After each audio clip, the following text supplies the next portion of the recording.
Here's the news from Axios. Axios is reporting that Trump was publicly pretending to oppose an Israeli attack on Iran. Two Israeli officials claimed to Axios that Trump and his aides were only pretending to oppose an Israeli attack in public and didn't express opposition in private. One Israeli official said, "We had a clear U.S. green light." The goal, they say, was to convince Iran that no attack was imminent and make sure Iranians on Israel's target list wouldn't move to new locations. Netanyahu's aides even briefed Israeli reporters that Trump had tried to put the brakes on an Israeli strike in a call on Monday, when in reality, the call dealt with coordination ahead of the attack, Israeli officials now say. So according to Israeli officials, Trump claiming he wanted diplomacy with Iran, he didn't want a war, was all a scam to deceive Iran and help Israel launch this attack that we've just seen. So for more, let's bring in our guest. Curt Mills is the executive director of the American Conservative and someone who's been sounding the alarm about people in Trump's circle who very much wanted what we're seeing right now, an Israeli attack on Iran. Curt Mills, welcome to the Jimmy Dore Show. Thanks, man. What do you make of these reports that Trump was pretending to favor diplomacy and was in on Israel's military campaign? We have no American sourcing. So, I think it's very useful to be grounded in the facts. So the Axios report tellingly, basically, I don't want to say single sources, but single sources from one country. There had been percolations to this effect from basically, I would say, second-rate Israeli sources last night or overnight when the strike occurred. And so until there's official U.S.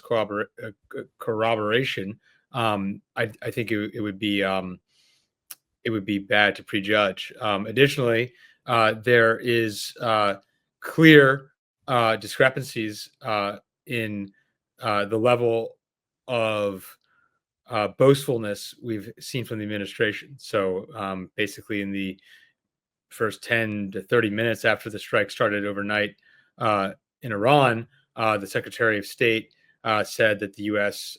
was not involved.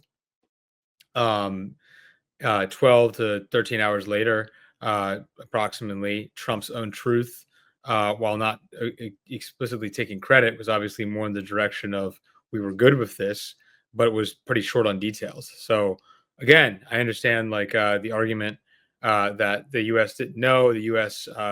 Wasn't super coordinated, that this wasn't like some super secret plan with Israel or the CIA, et cetera, is not exactly good theater. But until we have the facts, I'm not prepared to say to the contrary.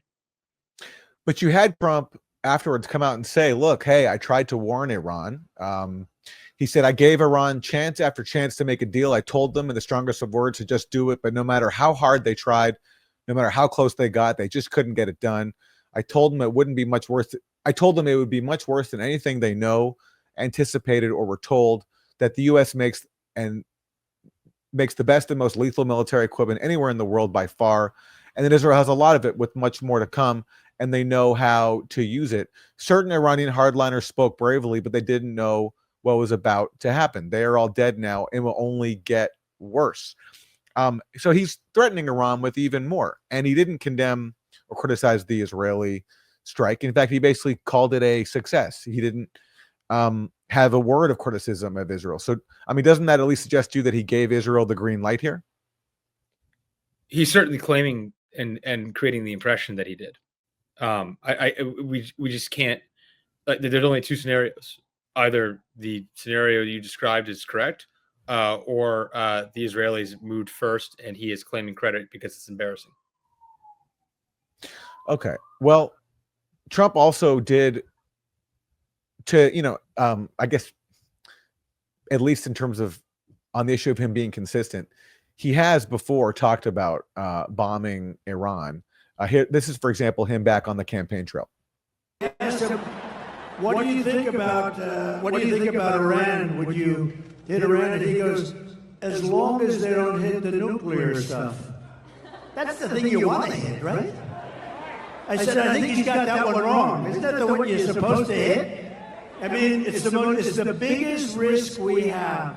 Nuclear weapons, the power of nuclear weapons, the power of weaponry. I rebuilt the entire military jets, everything. I built, including nuclear, and I hated to build the nuclear, but I got to know firsthand the power of that stuff, and I'll tell you what, we have to be totally prepared. We have to be absolutely prepared. But when they asked him that question, the answer should have been, hit the nuclear first and worry about the rest later.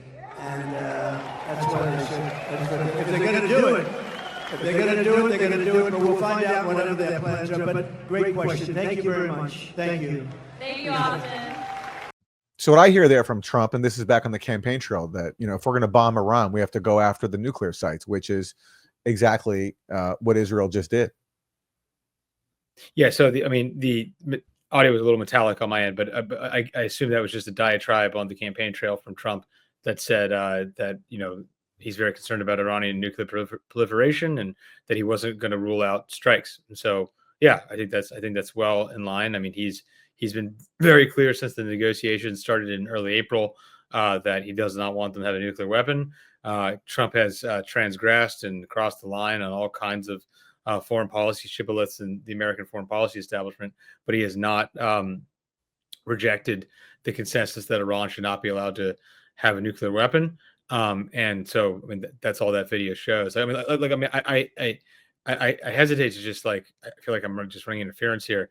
Like we don't know enough. I just think it's very telling that there aren't more vigorous American sources that say this was coordinated in this in-depth way.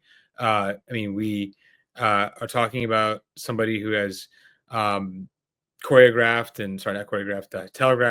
basically his thoughts on every single issue for the last 10 years, openly, hour by hour, day by day.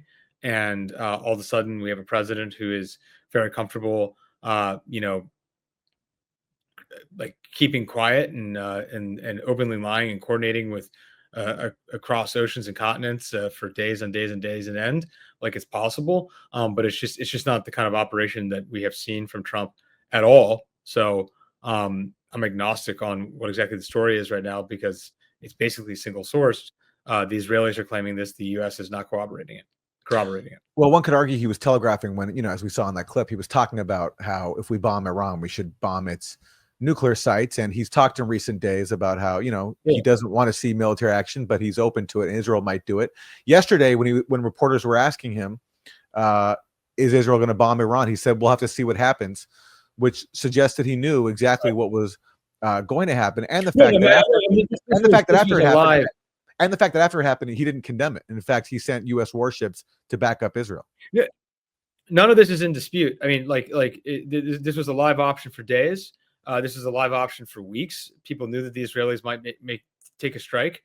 That's not really in dispute. The question is whether or not Trump was 10 out of 10 on the option and was actively coordinating and lying with the Israelis for days and days and days, if not weeks, was lying to his negotiating partners in Oman. And we just don't have the evidence for that. And again, I just think we have to rewind to basically the history of the war really erupting in the last 19 months. The Israelis have claimed all kinds of things, since October 7th that have ended up being not true in the full light of history. So again, I don't mean to make for a very boring television guest right here. I'm just less comfortable making an arch conclusion. Obviously, Trump did not stop the Israelis from doing this. Obviously, he's not allergic to the use of military force on the Iranians. This is the man that assassinated Soleimani. Obviously, this is not somebody who won't work with Netanyahu. That's not in dispute. The question is, to what extent? What's the plan? What's the end game? And what should we expect next? Come see us on tour in Glasgow, Manchester, Belfast, Dublin, Liverpool, Birmingham, and London. Go to jimmydore.com for a link for tickets.